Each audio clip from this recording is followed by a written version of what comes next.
Hola, bienvenidos a Videonautas, una semana más de programa cultural relacionado con todo lo que tenga que ver con la cinematografía en la región pacífica de Colombia. Este programa es posible gracias al apoyo de la Autoridad Nacional para la Televisión Pública, la ANTV. Bienvenidos.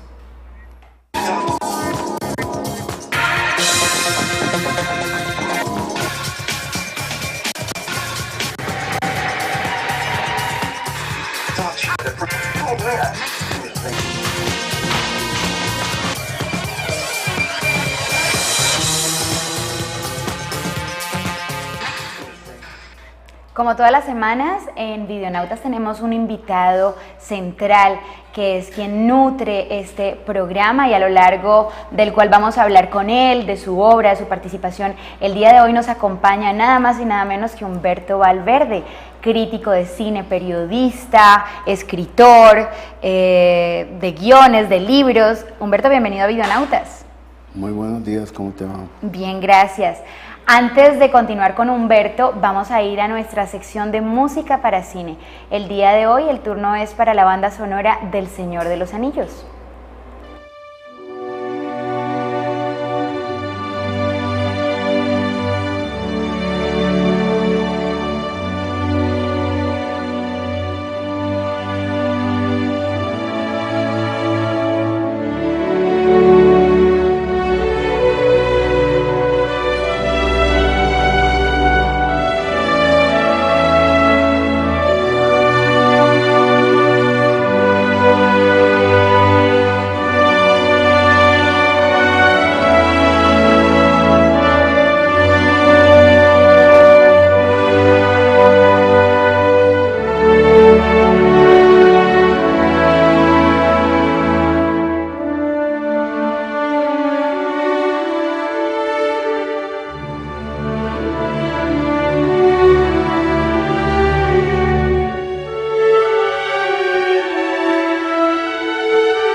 Acabamos de ver nuestra sección de música para cine.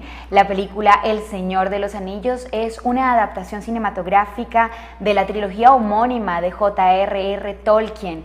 En la adaptación cinematográfica fue Peter Jackson que dirigió las tres películas, La Comunidad del Anillo, Las Dos Torres y El Retorno del Rey. En El Retorno del Rey, la canción Into the West fue la ganadora a la mejor canción original en el 2004 del Oscar. Cuéntame, Humberto, ¿te viste una de las tres o las tres del Señor de los Anillos? Yo creo que vi solamente una. ¿Una? Sí, ese tipo de cine a mí personalmente no me convence. ¿No te convence? No. ¿Qué es lo que no te gusta? No, me parece que es un tipo de cine para capturar grandes masas y no es el tipo de cine que me llama la atención. ¿Y cuál es ese cine que te llama la atención a ti? Bueno, yo me quedo con, sobre todo, si te dijera un autor, con Bertolucci. Ajá. Yo creo que 1900, El conformista, o el último tango en París, me parece que es la trilogía más grande del cine. Bellísima. De manera que ese es el cine que me gusta a mí, digamos, Los Olvidados de Buñuel, El Padrino de Coppola. Es el cine que me gusta y, bueno... El de los grandes maestros. De los grandes maestros, soy abierto a otras tendencias, pero básicamente eso.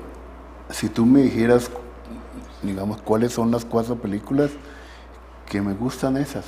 Bien, perfecto, muchísimas gracias por ese aporte. Claro, eres mucho más tradicional en ese sentido y no te mueve un cine como muy fantasioso, más ligado a la realidad, de acuerdo a lo que me acabas de comentar.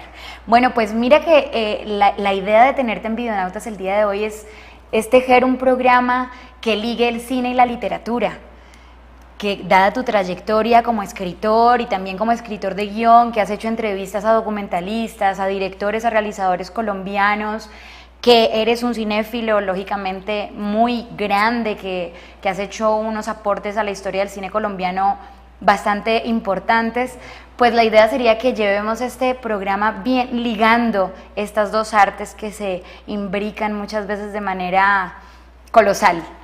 Cuéntanos acerca un poquito de tu trayectoria para los televidentes que no te conocen. Bueno, yo básicamente casi al comienzo de empezar a escribir mis primeros cuentos, porque yo soy como una especie de narrador precoz, ¿no? Mi libro de Bomba Camarada, que fue todo un éxito, yo lo escribo, mis primeros cuentos, entre los años 66 y 67, estando en el bachillerato, en 5º año. Y ahí empiezo a escribir esos cuentos que voy a publicar posteriormente en México en el año 71, cuando yo vivía en México. Pero yo creo que mi segundo texto de publicación en una revista universitaria fue, digamos, una crítica para cine. Siempre el cine ha estado en toda mi formación, en mi formación, digamos, sentimental. Como dice Cabrera Infante, esa generación que nos criamos con el cine mexicano, sobre todo en los años 50, pues tuvimos ese tipo de formación de que estamos entre el cine americano de Gaster, de las series negras, y el cine mexicano de rumberas, que posteriormente me sirve mucho para todo el desarrollo, la formación mía en torno a mi narrativa en relación a la música y en lo que me he convertido hoy, supuestamente un experto de la música latina. Entonces esas dos tendencias siempre van ligadas a mí, el crítico de cine, que sigo desarrollando muchísimo. Me convierto rápidamente en crítico de cine. Cuando voy a México hago crítica de cine, me abrieron las puertas. El poeta Mutis, que acaba de fallecer, me abrió las puertas al lado de la revista Siempre. La revista Siempre, era para contarles, era la revista del grupo intelectual de Octavio Paz y de José Emilio Pacheco. Entonces era todo un honor para mí, yo teniendo 20 años, escribir de cine, en donde escribía también a quien se considera a uno de los mejores críticos de cine de Latinoamérica, que es el caso de Jorge Ayala Blanco, que es el gran crítico, historiador del cine mexicano. Y allí me abrieron un espacio. Entonces, con mucho orgullo lo ejercía, con mucho orgullo me mantenía en cine con ellos, con Gustavo Sainz, que es un gran escritor mexicano de esa época. Entonces yo fui desarrollando todo esto y y después, a mi regreso a Colombia, después del Bomba Camarada, que fue todo un éxito porque fue lanzado en México, porque lo apoyó Mutis escribiendo la contraportada, Sí. porque García Márquez fue la primera vez que habló de un escritor colombiano después de mucho tiempo. Él se había reservado pues como ese derecho. Yo regreso y hago varios libros en la década del 70, entre ellos un libro político, y hago un libro que es muy importante para la historia del cine colombiano, que se llama Reportaje Crítico al Cine Colombiano. Hay dos libros, el de Hernando Martínez Pardo y el mío, que salen con un día de diferencia. Ya. Son los dos primeros libros realmente sobre el cine colombiano. No se sabe cuál fue primero, si el de Hernando Martínez Pardo o el mío, pero lo cierto es que llevan un día de diferencia. El mío era más que yo me había instalado en Bogotá a vivir después del regreso de México, en un periodo en el que aún, digamos, compartía apartamento inicialmente por varios meses en el apartamento de Carlos Mayolo, que era mi gran amigo. De eso te iba a preguntar justamente, de tu relación con Mayolo. Y se dio que la Cinemateca de Bogotá emprendió algo que nunca había hecho en la vida y que era necesarísimo para el cine colombiano, que era una larga retrospectiva de todo el cine colombiano desde los años 20 y pico para acá, hasta los 80s en ese momento.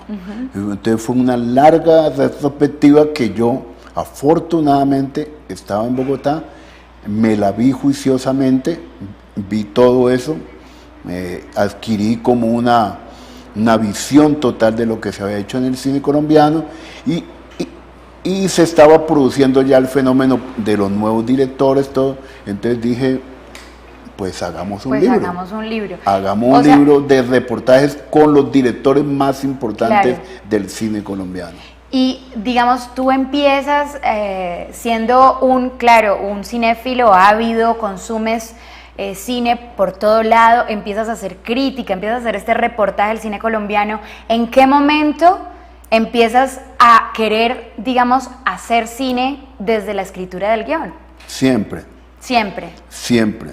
Yo, por ejemplo, no recuerdo con exactitud ahora las fechas, pero yo recuerdo, debo tener el borrador, he estado tratando de buscarlo, que yo hice una adaptación de En este pueblo no hay ladrones, de Gabo, antes que se hiciera la adaptación de esa película al cine. Ya. Entonces fue un ejercicio literario que yo quise hacer y que lo hice, me recuerdo muchísimo, y que yo vi con mucha pasión cuando vi la película, y entonces comparaba lo que yo había escrito con esa película de García Márquez. Perfecto. ¿Y cómo surge la idea de Aquel 19? Ya, digamos, Aquel 19 estuvo en Videonautas, vimos fragmentos, pero vamos a retomar unos pequeños fragmentos. Rápidamente, para resumir eso, Carlos Mayolo, siempre por mi amistad conmigo, desde los 18 años, teníamos la relación que en algún momento se iba a producir. Él se interesó por un cuento del Bomba Camarada que llama Los Inseparables. Entonces, que llama pues Un fal para el pibe. Y él adapta primero ese cuento con el nombre de Rodilla Negra. Eso con una adaptación demasiado libre, entre comillas. Es decir, él toma la idea, pero realmente se va para el otro lado. Ya. Yo nunca quedé muy contento, en realidad, con eso, porque había sido como para mí como una ligereza de Carlos no ajustarse a eso. Ya. Pero Carlos tendía a eso. Entonces, cuando Aquel 19, él me dice, mira, yo veo que en esos cuentos hay una historia que tú puedes cómo resumir y hacer. Entonces yo le dije, sí, yo tengo una idea que llama Aquel 19, que está en muchos de los cuentos y la hago. Entonces él me dijo, estaba ya esa cuestión de Focine, los mediometrajes de que los pasaban los domingos con mucho éxito y con mucha repetición. Entonces él me dijo, está la convocatoria, ¿por qué no participamos y nos ganamos eso? Entonces yo le dije, sí, Carlos, pero el problema es que tú no hiciste bien lo anterior. Entonces yo lo hago, pero si firmamos un documento en que tú me aseguras que haces el guión tal como yo lo escribo. Es una anécdota. Y lo lograste. Sí, ¿no? Claro, tal cual. Él tenía de que ganar la convocatoria, claro. Él creía en la historia y él me tuvo de que aceptar esa condición, algo inusual para un narrador. Claro. Pero así se dio, y es tanto que él me llamaba a las filmaciones, cuando empezó las filmaciones, y él pedía pues que yo tenía que autorizar los cambios de diálogos, todo ese tipo de cosas, pero que era un poco, eso no es usual. Claro, no, jamás. Pero Carlos lo aceptó con mucha tranquilidad, no le pareció que era una cuestión dominante mía sobre él, sino que era, y si ustedes pueden ver, es la única película que Carlos respeta un guión. Ya. Porque Carlos cambiaba las historias en medio de la filmación. De la filmación, como suele suceder. Vamos a ver un pequeño fragmento que les tenemos el día de hoy en Videonautas de Aquel 19, en donde Humberto Valverde fue nada más y nada menos que la cabeza que gestó el guión cinematográfico para que luego Carlos Mayolo la dirigiera.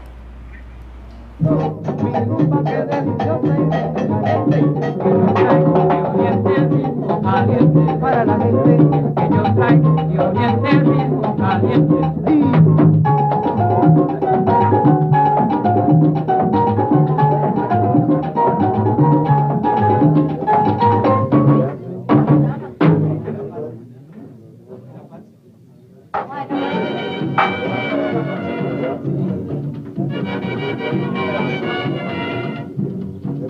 Ole, ¿qué será que no llegan? Ya vendrán. Alberto, no quiero volver a mi casa. Ya no le tengo miedo a nada ni a nadie. No quiero volver. No quiero volver, no quiero volver más. No quiero volver. Oigan, se armó la grande. Pasó. Alberto y Rosa andan perdidos. Nadie los encuentra. Dicen que se volaron. Y lo peor es que el papá de Rosa anda como un loco buscándolos en una radiopatrulla. ¿En una radiopatrulla? Sí. ¿Y ahora qué hacemos? No, pues, por el momento esperemos. Alberto sabe que estamos aquí. Si nos necesita, nos busca. Yo me imagino que están haciendo. Qué envidia.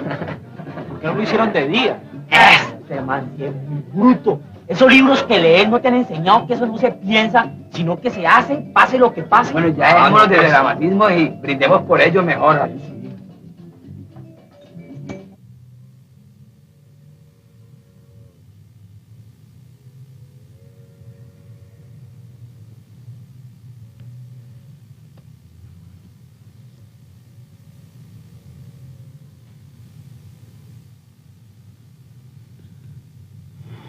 Tarde.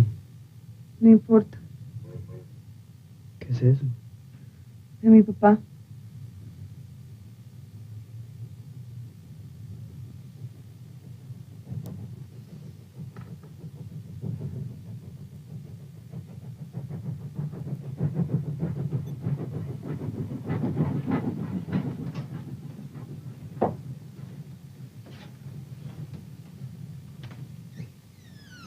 Rosa.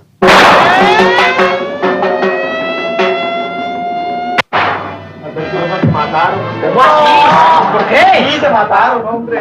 ¿Cómo así? ¿Cuándo? Hace media hora los encontraron muertos. No, por ese viejo desgraciado. Fechas hay en la vida que nunca podemos jamás olvidar. Córranse.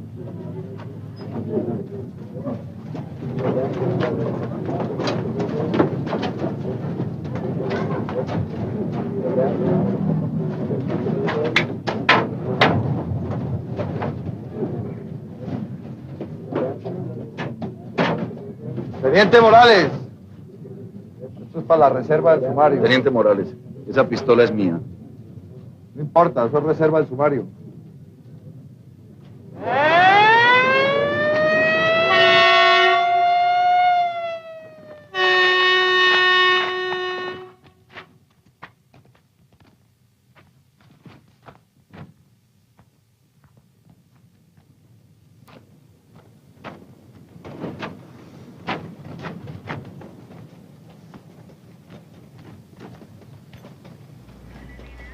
Acabamos de ver un fragmento de Aquel 19 de Carlos Mayolo, un mediometraje que fue escrito por Humberto Valverde y que, como nos comentaba ahora, tuvo, digamos, la fortuna de ser respetado tal cual como lo concebiste en tu cabeza.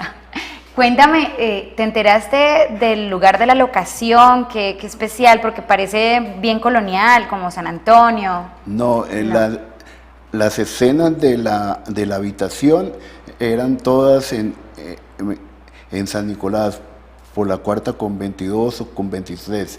Y la escena final de la calle, por ejemplo, la vinieron a encontrar con las características que se querían en la Floresta, que es un barrio como enseguida del barrio obrero, porque ya en el obrero, en ese momento, te puedes imaginar, ya no existían calles que dieran las características del barrio obrero, Wow. es decir, de cómo ha sido pues el deterioro. El deterioro físico del barrio. Del barrio, como muchos otros. Ha cambiado mucho Cali. Vamos a un corte de comerciales y ya volvemos. No se desconecten. Ya volvemos a Videonautas.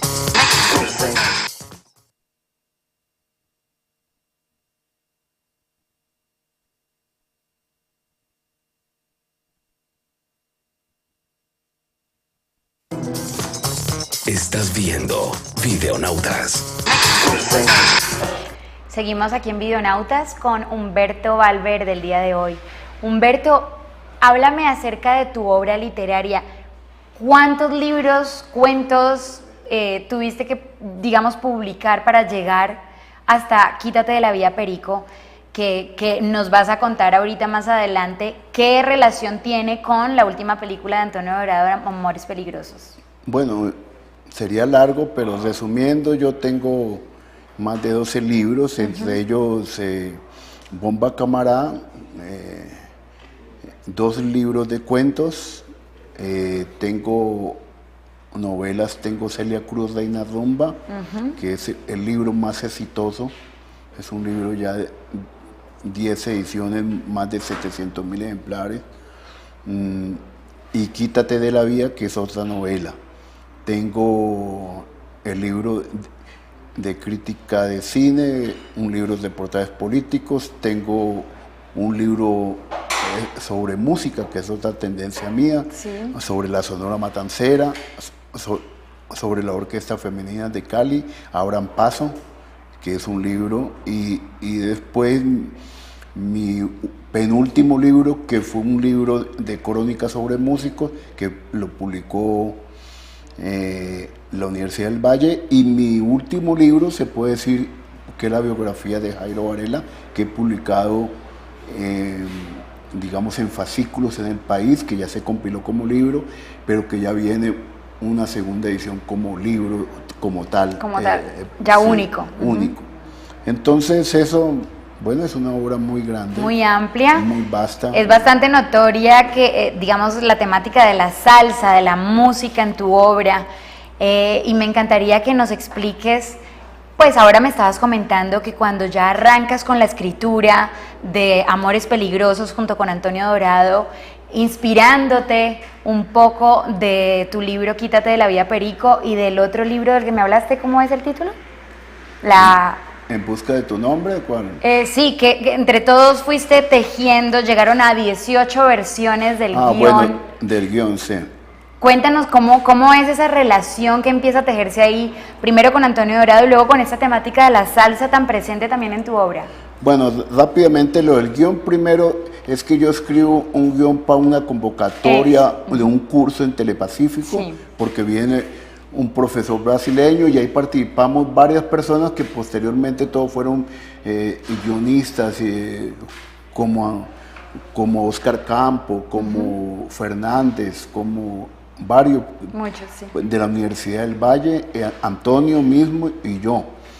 Y ahí presento yo la historia de La Dura.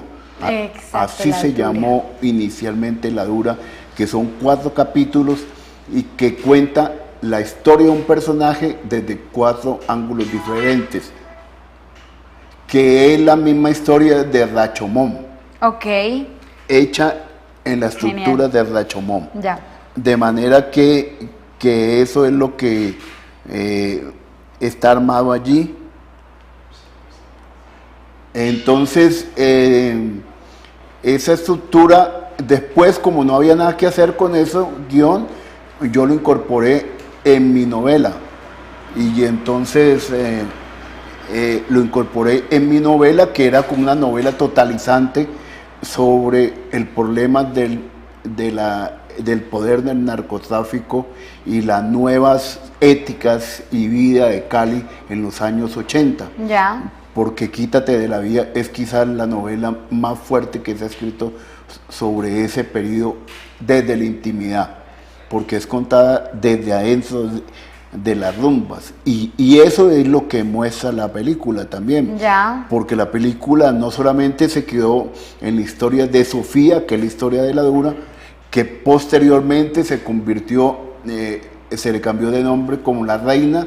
Ya. Y así duró mucho tiempo con La Reina y finalmente, casi ya para finalizar, se convirtió en Amores Peligrosos. La historia está escrita casi que 18 veces, 18 guiones, desde que nos ganamos la convocatoria del Ministerio de Cultura hace ya casi 6 años. Ya. Eso fue largo, un parto larguísimo y complicado. La película se filma hace 2 años. Y sí, yo creo que la película tiene todo ese mundo literario que yo reflejo. Por ejemplo, a mí me encanta Sofía, la niña que lo hizo también me encanta, Juanita. Yo luché mucho para que finalmente entre las opciones que había fuera, digamos, Juanita, porque es el tipo de personaje que yo quería que se contara, y porque mi narrativa y porque ese libro hay unas agresiones a la vida para cambiar las maneras de ser que yo quería que se contara así, y esta muchacha me posibilitaba eso, y ya me parece que la historia de Sofía es absolutamente apasionante, porque desde ahí se muestra la historia también del enfrentamiento de los dos carteles. Pero también es muy importante decir algo, que quiero decirlo. Todo el cine colombiano hecho sobre la cuestión de los carteles en Colombia es hecho desde Medellín, con el acento de Medellín. Amores Peligrosos es la primera película hecha por un caleño y por gente caleña que cuenta ese problema contado desde la perspectiva de Cali y desde la vivencia de Cali, y cómo el cartel influye en la vida caleña, que es absolutamente diferente a esa manera sicarial y digamos asesina en que lo afronta Medellín. ¿Y cómo percibes tú entonces, por ejemplo, El Rey, que también aborda esta temática y la influencia justamente del narcotráfico en las dinámicas de la ciudad, en cómo empieza como a inflarse toda el poder adquisitivo, ¿no? En torno justamente al perico también? Bueno, el Grillo era, El Rey es basado en El Grillo, que el Grillo era, digamos, así como un pre-capo. Ya. Era el comienzo de un capo que nunca llegó a ser tan grande ni nada, pues decir, él no llegó a tener como un poder así muy grande, sino que la vida de él realmente era extraña, interesante, hasta que lo mata pues un policía. Sí, pero es tanto que él en términos organizacionales, él nunca fue importante en nada, sino que su personalidad era importante. Amores Peligrosos sí está ubicada en el poder mismo del cartel, y los personajes son un poco pintan ese cartel del año 89 y 90, su comportamiento, el esplendor con que se vivía y cómo una niña de clases medias se involucra en la vida de ellos y juega un juego tan peligroso, pero que ella sale adelante. Ya. ¿Y cómo asumes, por ejemplo, la película El cartel de los sapos? Igual que también maneja esta misma, digamos, temática del narcotráfico en Cali, con El cartel de Medellín, es otro director caleño que también aborda esta mirada. A mí me parece que casi todas esas películas hasta el momento me parecen fallidas. Ya. Básicamente fallidas, por ejemplo, aún los seriados de televisión que también son, que son bastantes, mucho, y que en algunos casos pueden ser mejores que, digamos, que las películas mismas que se han hecho. Por ejemplo, lo de Pablo Escobar es un gran intento, pero yo me reservo, yo admiro mucho, por ejemplo, y aprecio mucho a Carlos Moreno, que es codirector, porque es hecho entre dos personas, como se hacen esas cosas en televisión que son tan repartidas los poderes. Pero me parece que la versión que entregan de ellos, de Pablo Escobar, es una versión romántica, idílica. Bien. Idílica, cuando Pablo Escobar no era más que un asesino. Exactamente. El más grande asesino. Comparto tu opinión. De toda la historia colombiana. Y el cartel de Cali, para decirlo claro, el cartel de Cali nunca asumió y enfrentó ninguna guerra. La única guerra que afrontó fue cuando quiso liquidar a ese señor que era un héroe, que estaba acabando con Colombia, y el cartel de Cali pues lo acabó, a él, lo mató. Que eso sea bueno o no, no sé. La historia juzgará y tiene presos a los señores del cartel de Cali. Ese es un problema judicial. Pero lo cierto para la historia es que ha sido mal contada. Y por eso Cali merece contar su historia otra versión, con otra perspectiva. Me parece muy interesante. Vamos a ver una nota que les tenemos preparada de otro, digamos, cinéfilo acérrimo de nuestra región. Es nada más y nada menos que José Urbano, desde su videoclub La Ventana Indiscreta, videotienda, no videoclub, videotienda que asesora muchos videoclubes de la ciudad. Y ya seguimos con Humberto Valverde y esta conversación que me tiene acalorada a mí. Así como la historia de los cineclubes en Cali tiene una gran importancia para la vida cultural de la ciudad, videotiendas que se ocuparon de abrirle la puerta al cine de autor también tuvieron una gran acogida, por lo que se presentan en acceso a títulos cinematográficos en ocasiones difíciles de conseguir para el cinéfilo caleño. La Ventana Indiscreta nació en beta y VHS en el año 93 y surgió porque yo quería alquilar cine en Cali, el cine que me gustaba y no existía. O sea, todas las videotiendas que en ese momento eran muchas. En Cali llegaron a ver, yo hice un censo y llegó a haber entre 120 y 150 videotiendas, que era mucho para una ciudad de 2 millones de habitantes, 2 millones y medio, era bastante. Y entonces yo comencé a comprar cine desde que estaba en la universidad y ya tenía muchas películas en beta y algunas en VHS y entonces dije, voy a compartirlas.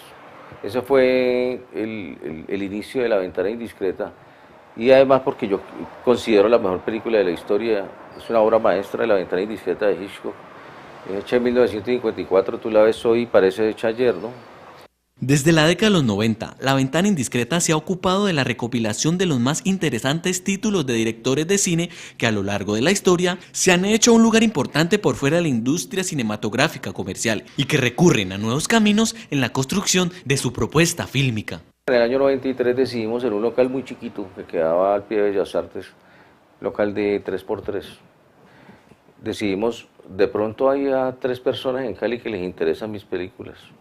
Les interesa ver cine de autor, cine independiente, cine invisible, cine que no tenga nada que ver con la cartelera, que la detestamos bastante. Y resultó que hubo mucha gente que estaba interesada. Y Ventana Indiscreta se ha sostenido al punto que este año cumplimos 20 años. La Ventana Indiscreta se constituye no solo como el espacio de alquiler de película, sino del lugar en el que se centran las principales propuestas y temáticas de los diferentes cineclubes en Cali, por lo que el conocimiento de cada movimiento cinematográfico, autores y demás componentes de la realidad es fundamental para conseguir que cada vez más personas conozcan y se interesen en el séptimo arte como aspecto fundamental de la cultura caleña. Pues siempre hemos apuntado a la cuestión de la formación de público, siempre. Y hemos apuntado a muchos de los cineclubes que hay en Cali, por ejemplo, el Cineclub de Macondo, Biblioteca Departamental, muchos de ellos se nutren de nuestras películas, porque saben que aquí pueden hacer unos ciclos de cosas invisibles o de cosas independientes. Una de las labores del cineclubista no es solamente ponerle play al DVD o al Blu-ray, sino decirle a la gente por qué esa película es tan importante, qué aportes le hizo a la historia del cine, por qué ese tema es tan importante, ¿no? Hitchcock, Chaplin, Godard, Buñuel, Rossellini. A lo largo y ancho de sus paredes, La Ventana Indiscreta alberga las mejores joyas de la cinematografía mundial, reafirmando el hecho de que el cine nos permite viajar por el universo desconocido, con los que soñamos y reflexionamos en cada proyección. Acabamos de ver una nota sobre una de las videotiendas más especiales de la ciudad, en donde se puede conseguir todo tipo de cine, porque justamente el que lleva la batuta en la tienda es un acérrimo cinéfilo.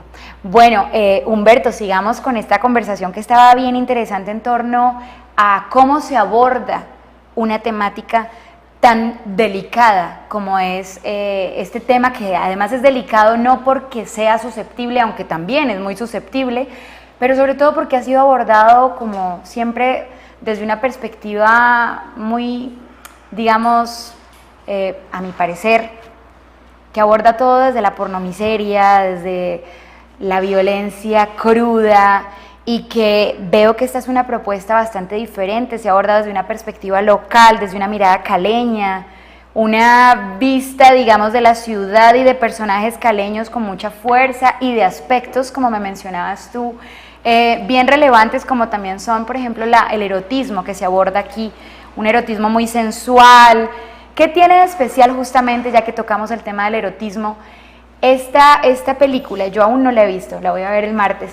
¿Qué tiene de especial y cómo aborda esta temática para no caer simplemente en la banalización de una temática lesbiana?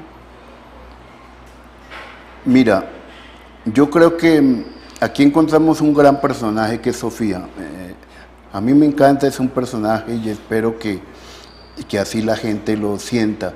Mira que todas las películas de Medellín, los personajes femeninos eran sicarias, eran asesinas, eran personas de la marginalidad. Esta historia está contada con una niña de clases medias que simplemente quiere un día agredir su normalidad, salirse de su vida rutinaria. Estaba ennoviada con un profesor universitario, ella quiere cambiar y el cambio se le aparece con un tipo que está recién llegado a Cali, que es pintoso y que le propone todo un mundo de regalos y de aperturas y de rumba nocturna, y ella lo asume con mucha tranquilidad. Ella empieza, digamos, a vivir ese mundo intenso con él y después con la pareja de los dos poderosos de Cali, pero yo no creo que haya allí ninguna... yo aspiro a que la gente lo vea, que no juzgue nunca a Sofía por la rapidez con que va de una relación a otra, sino que ella simplemente está viviendo intensamente eso. No es una lesbiana, vive una relación lesbiánica porque se le presenta la oportunidad, pero más que todo es por definir cosas de poder. Ya. Se están definiendo cosas de poder y ella con su belleza sabe que el único poder que tiene ante los poderosos es su cuerpo. Bien. Y lo juega con una actitud inteligente, para mí, que en ningún momento la coloca a ella como una persona que la pueden calificar de algo malo. Bien, vamos a conocer un poco de estos personajes y de este universo del que nos está hablando Humberto Valverde en un fragmento de Amores Peligrosos. Destino. En la vida hay amores que nunca pueden olvidarse. ¿Verdad que eres reina? Fui, porque ahora la reina eres tú. Imborrables momentos que siempre guarda el corazón. No puedo. Sentir culpa es estúpido, niña. Porque aquello que un día nos hizo. Lo que pasa es que uno como hombre siempre se ilusiona. Pero las mujeres son más fuertes que uno. Y te tengo un regalo. Sofía, ¿de quién es esa moto? Me la regalaron, Camilo.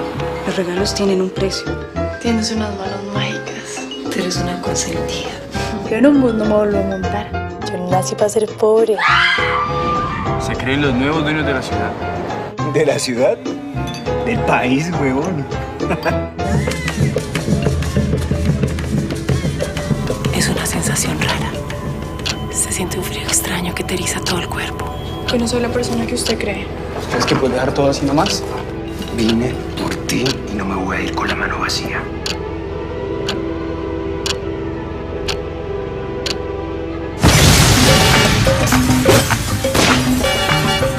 Le cometió falta el referido pita nada.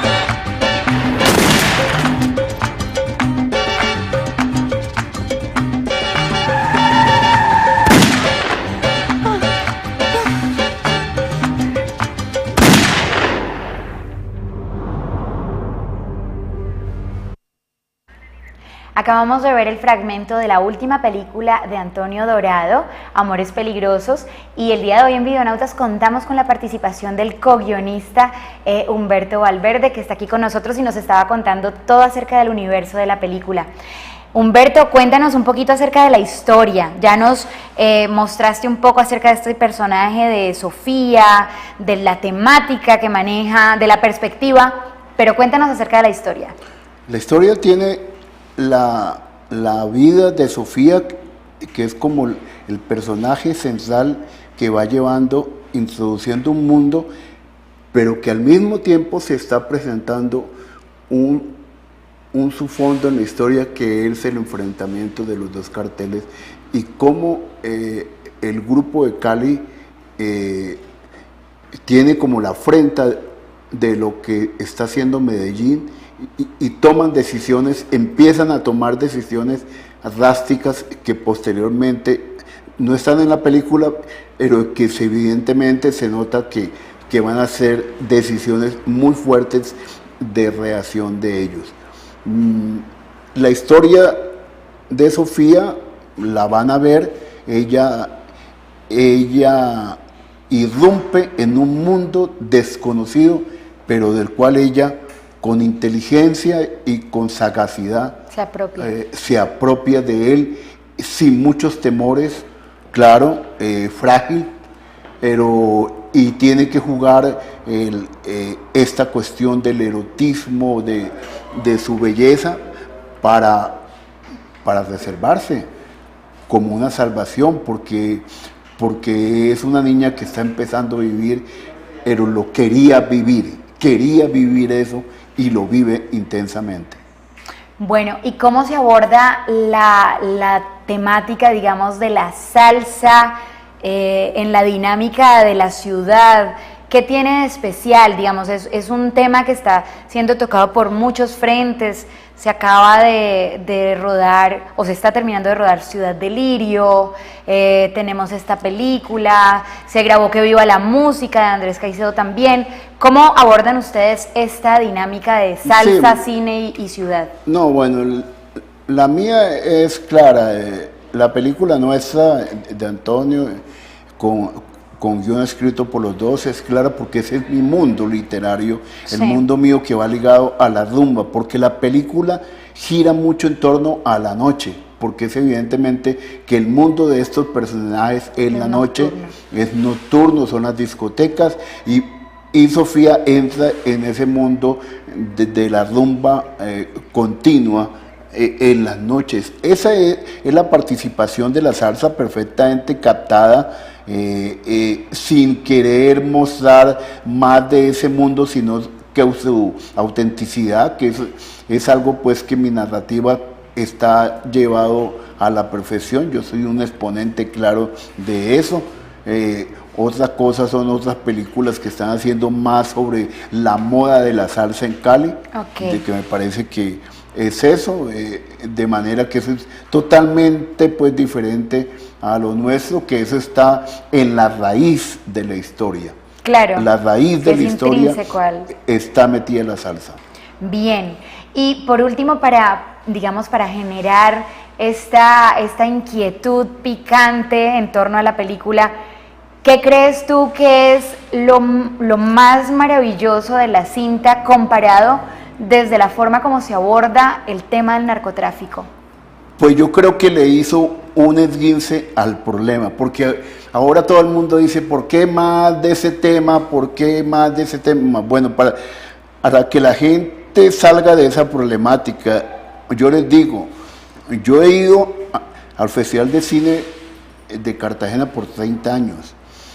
Desde que terminó la dictadura en la Argentina, en los comienzos de los años 80, toda la década de los 90, y sigue siendo así, las películas argentinas tocaban solamente un tema, la dictadura.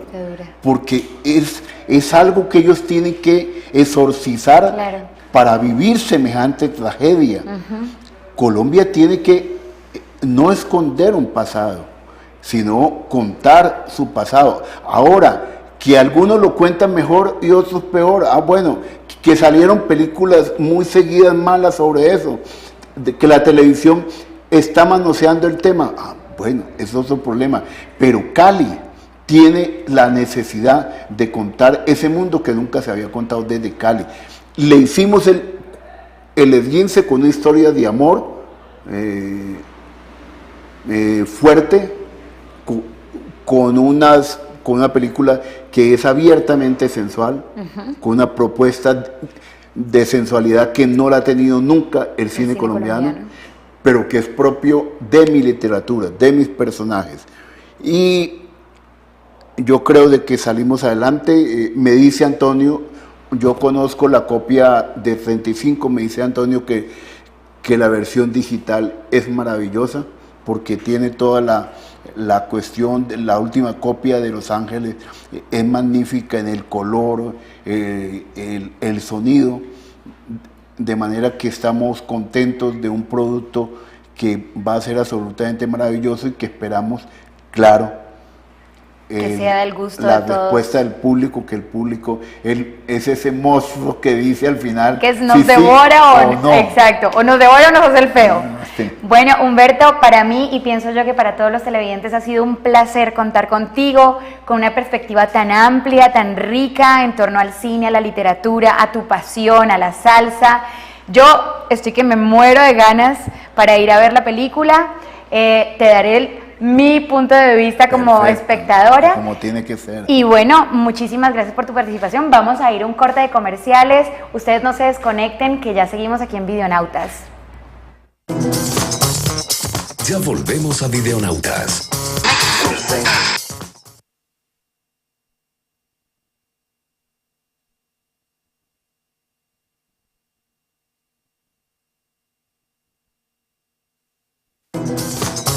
Estás viendo Videonautas. Aquí seguimos en Videonautas y este último minuto de programa que nos queda es simplemente para agradecerles, recordarles que tenemos una ventana de exhibición para todos ustedes, nuevos talentos también. Queremos estar aquí con ustedes, hablar de sus proyectos, de la riqueza que le aporta a nuestra región, a nuestro país, una nueva mirada desde la perspectiva cinematográfica y cultural. Les recordamos que nuestro email es videonautas@outlook.com y para todos aquellos televidentes que quieren escribirnos por medio del Facebook, les recordamos que, tienen que escribirnos, bien sea al Facebook de Videonautas, bien sea por el medio de la página, solamente a través del PQR, porque si escriben a través de la página de Telepacífico no tenemos la posibilidad de responderles. Son muchos programas, son muchas inquietudes, así que bueno, simplemente escríbanos a nosotros videonautas o videonautas@outlook.com. No se desconecten, nos vemos la próxima semana.